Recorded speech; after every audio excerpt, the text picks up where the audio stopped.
Let's move ahead and start with the very basics. What is the difference between a class and object? Before starting on what an object is, we need to understand what a class is. On the right side, you can see a map. This is known as a blueprint because generally it is there on a blue paper. Before your home was constructed, it was in someone's mind. Then that person translated it on some paper. Most probably, they were the architect of your home. Then some builder or civil engineer built your home. You purchased that home and started living in it. This blueprint of home through which your home was constructed can be used to create other homes as well. For example, your neighbor or your relative. They are interested in your home and they are inspired by your design. So they will ask you who the architect of your home is. They will go to them and will ask for the blueprint. Once that blueprint is there, they can construct a similar home. So one blueprint can lead to multiple homes, right?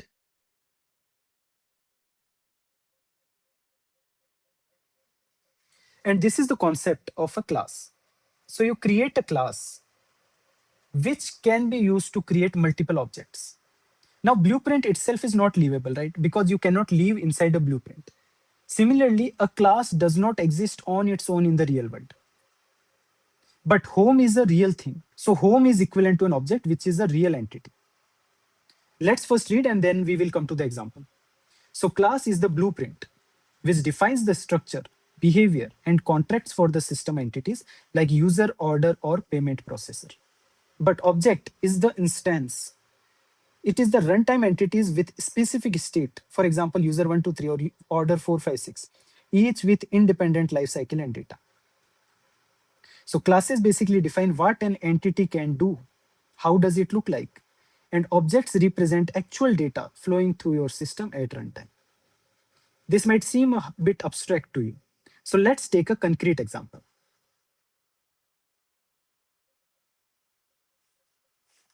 Suppose we have a class called vehicle.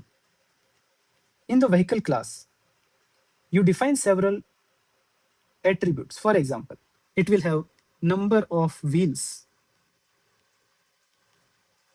Now, this vehicle itself does not run on road, right?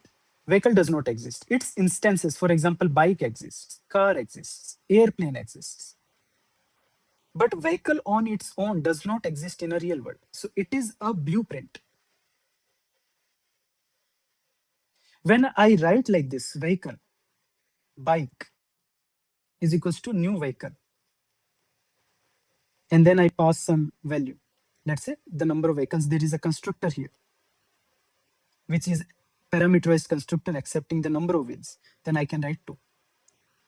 This will make a concrete object or instance. So this is an example of object or instance. Using class, I am creating a concrete object or instance. Now, in terms of object-oriented programming, we call it as object. When we will talk about the UML class diagram, we will call it as entity. And we talk about database layer or the SQL layer, it will be called as a table. In object, we have several attributes. In table, we have several columns. And in entity as well, we will have several attributes. All these three things, object, entity, and table, are the same, except that the domain in which we are referring to them differs. Object is in object-oriented programming, entity is in UML, and table is in database world. So let's take an example and write some code now. So here I am in online Java compiler IDE, and this is giving me some stub code. Let's take an example of vehicle and try to understand the concept of classes and objects. So I will rename this class as vehicle, and I think I should rename it as vehicle.java. And let me rename this to vehicle and empty the main method. Let me remove the Java doc as well to simplify the logic. And in the vehicle class, I am just writing one thing, number of wheels. And let me create a parameterized constructor as well. So I will say public vehicle and it will accept this number of wheels. So I can simply write like this dot number of wheels is equals to number of wheels. Next, I will create a main method inside a class called main class. And I can write the main method. So public static void main and string arguments. And here I can write vehicle, bike. Bike has two wheels. So I can write like this. And then I can also provide a getter method. So I can write like this public and get number of wheels. And this will return me this dot number of wheels. So I can write like this system dot out dot println, then bike dot get number of wheels. And this main should be its own dedicated file, main dot java. And there I can write this logic.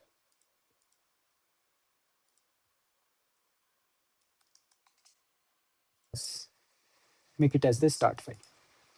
And now let's execute the code. It should print 2. So it is printing 2. Now let's say I go ahead and use this vehicle class, which is a template only, to create a car, which is having 4 wheels. Now the output should be 2 and 4. 2 from the bike and 4 from the car. So let's try to execute this. Output should be 2 and 4. And that's all. So we understood the concept of class, and then how do we use a class to create the objects. Here vehicle is the class and bike and car are the objects. Vehicle is serving as a template and bike and car are the instances.